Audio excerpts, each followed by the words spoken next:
পার্কে এসে বসে থাকি। এটা আমার ড্রাইভার সাহেব জানে, এটা আমার সাথে যারা আনসাররা থাকে তারা জানে। বিশেষ করে পূজার সময় আমি অনেক প্রতিদিনই মোটামুটি রাতে 3টা-4টার দিকে কিন্তু এখানে এসে বসে থাকতাম। এই জায়গাটার অদ্ভুত একটা মায়া আছে। তো সেই সাথে এখানে আর কি আছে, আর আছে হচ্ছে আমাদের মৎস্য সম্পদ। আমাদের পানিতে যে প্রাণীগুলো থাকে সেই প্রাণীগুলো থাকে আছে। তো এখন আমাদের মানুষের প্রয়োজনে আমরা পৃথিবীটাকে নানাভাবে চেঞ্জ করছি, কিন্তু আপনারা জানেন কিনা যে এই প্রাণীগুলো আসলে আমাদের বেঁচে থাকার অন্যতম পার্ট।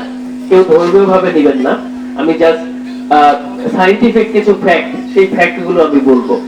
একটা ফ্যাক্ট হচ্ছে যে আপনারা ওই যে কি যেন মাই নেম ইজ খান এরকম একটা মুভি আছে না শাহরুখ খানের, তো সেইখানে একটা কথা শাহরুখ খান বলেছিল, সেটা হচ্ছে যে পৃথিবীতে যেদিন মৌমাছি শেষ হয়ে যাবে তার 2 বছর পর মানব জাতি শেষ হয়ে যাবে।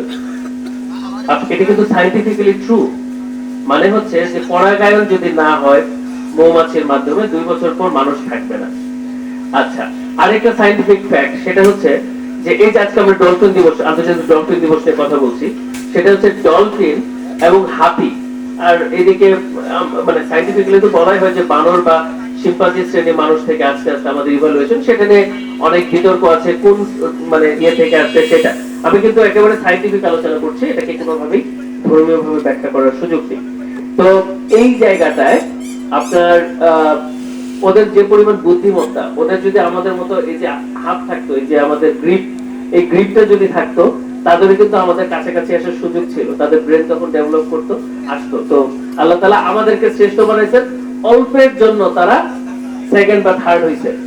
আপনি কি আমার কথা বুঝতে পারছেন? তো ডলফিন, তারপরে যে হাতি, এদের কিন্তু যথেষ্ট বুদ্ধিমত্তা আছে।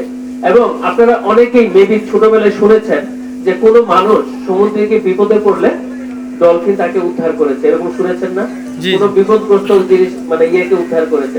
অনেক সময় মাছকে উদ্ধার করে ডলফিন, দেখবেন যে আরেকটা একটু ক্ষতিকর মাছ থাকে তাকে অনেকভাবে সেভ করে। তো আমার ছোটবেলায় একটা ফ্যান্টাসি ছিল এরকম, আমি চিন্তা করতাম যে যদি কোনোদিন ছোটবেলায় অনেক